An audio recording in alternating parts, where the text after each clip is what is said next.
ఓం నమః శివాయ శ్రీమాత్రే నమః. మిత్రులకి శ్రీభిలాషులకి అలాగే నన్ను ఇంతగా ఆదరిస్తున్న యూట్యూబ్ ప్రేక్షకులందరికీ కూడా పేరు పేరు ధన్యవాదాలు.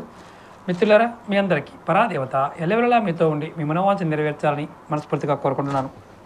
ఈరోజు షార్ట్ వీడియోలో చాలామంది గురువు గారు మాకు శత్రువులు బాగా పెరిగిపోయారు, మమ్మల్ని శత్రువులు బెదిరిస్తున్నారు, అలాగే మా మనసులో ఎప్పుడు ఆదుర్ద గాబరాగా ఉండటం, ఏదో భయాన్ని కలిగి ఉంటుంది, ఇది పోవడానికి ఏదైనా మార్గం ఉందా, తేలికైన మార్గం అడిగారు. ఖచ్చితంగా ఉంది.